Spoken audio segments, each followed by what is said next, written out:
Picture this. You've just cheated death. Your heart's still racing, adrenaline pumping. You're alive.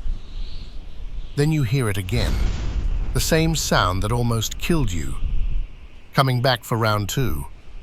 This is the story of Ken Jones, a man who discovered that sometimes Mother Nature doesn't take no for an answer.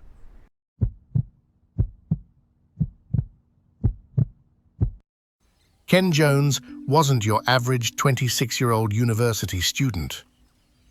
Political science major at Manchester University by day, but before that, 4 years as a British paratrooper, 2 more in Special Forces.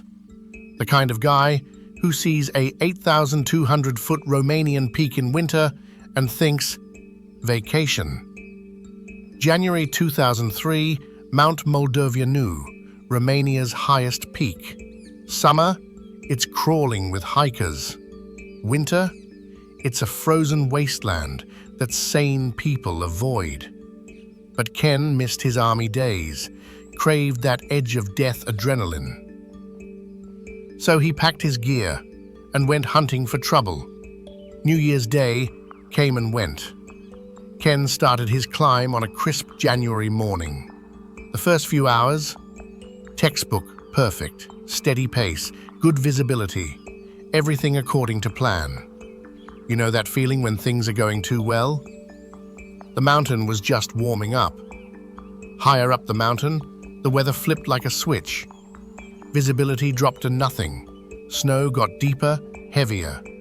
Ken's military training kicked in. When conditions deteriorate, you adapt or die. So he made the smart call. Turn around, try again tomorrow. The mountain had other plans. As Ken descended, he felt it first. A tremor beneath his boots. Then came the sound. A noise that made his Special Forces training scream warnings. The recent snowfall was stressing the solid pack underneath, creating what mountaineers call widowmakers. Ken had walked into nature's loaded gun. Here's what most people don't understand about avalanches.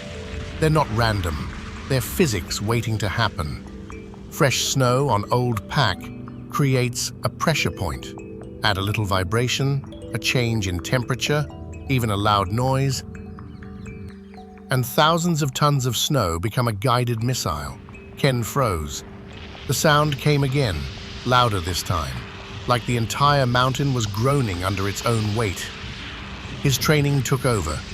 Drop down, toboggan on his back, get to cover. Then the mountain exploded. The crack echoed like a gunshot amplified by 100. Ken ran through the forest, hoping the trees would save him. Behind him, the sound of 1,000 jet engines mixed with machine gun fire. That's what tree branches sound like when an avalanche snaps them. The air filled with snow shooting in every direction. Ken pressed against a tree, vision whited out, waiting to die. Then, silence. The avalanche thundered past him down the slope. The trees had worked. He was alive. Most people would call that a miracle and head home. Ken stood there, heart hammering, looking at the destruction. An entire section of forest. Gone. Just erased. He'd survived what kills 150 people every year worldwide. Beat odds that most people never even face. But the mountain wasn't done with him yet. Ken resumed his descent, already planning his summit attempt for tomorrow. Then he heard it. Same crack, the same rumble, 2 avalanches. Same mountain, same day, same guy. The mathematical probability? About 1 in 50 million. Ken had just won the world's deadliest lottery.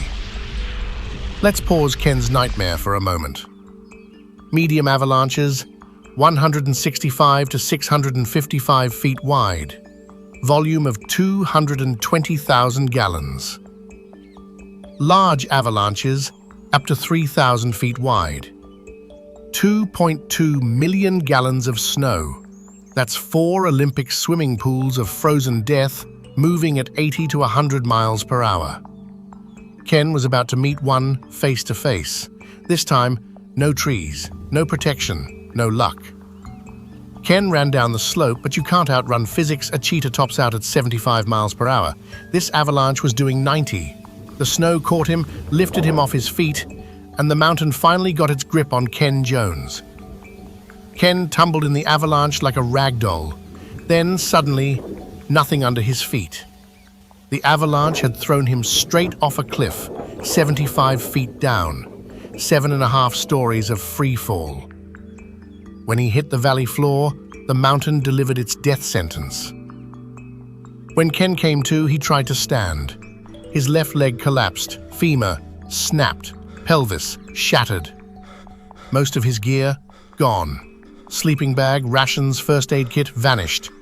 He was left with a Leatherman tool, compass, some crumbs of food, and 10 miles between him and the nearest human being. Here's what Ken was facing. Avalanche victims found within 18 minutes, 91% survival rate.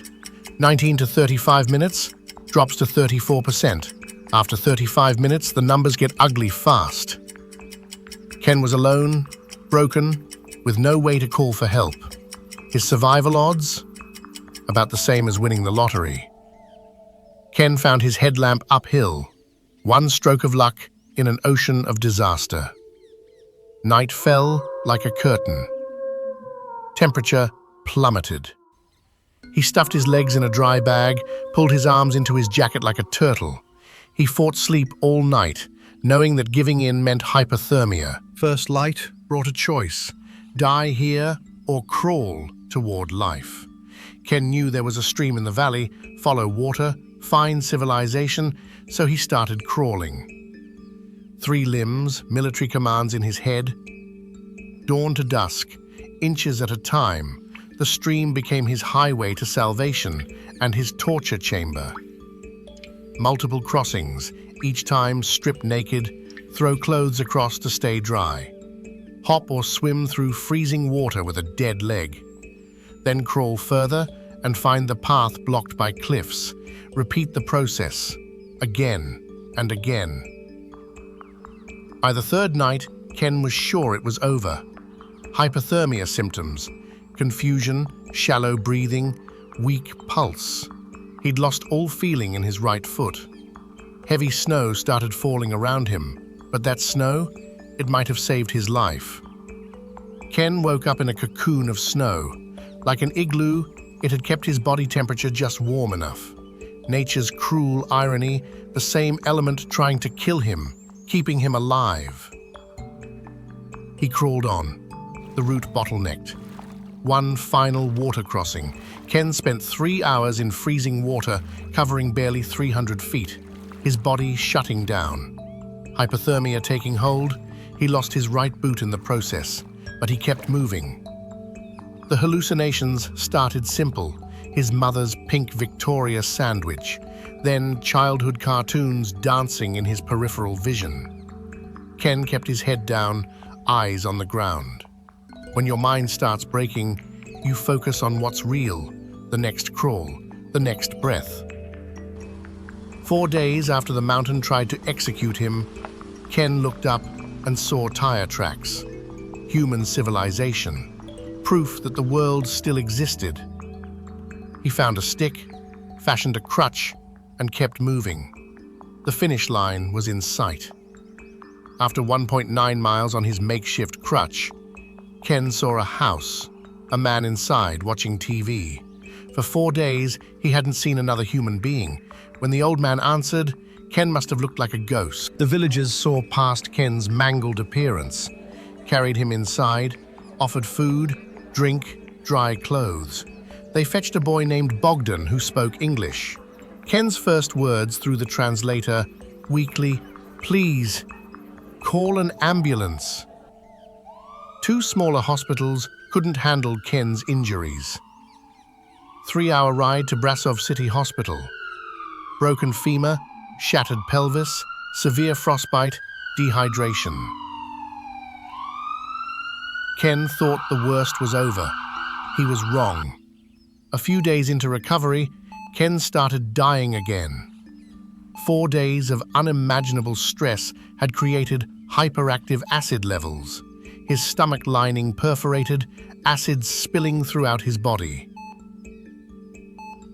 The mountain couldn't kill him. Now his own body was trying to finish the job. Ken went into shock. Doctors thought he was done. He remembers a doctor apologizing to his mother, saying they couldn't save him. Then everything went black. Emergency surgery. They removed 2/3 of his stomach, his duodenum. Gone. The ex-Special Forces soldier had one more fight left in him, and this time, he won.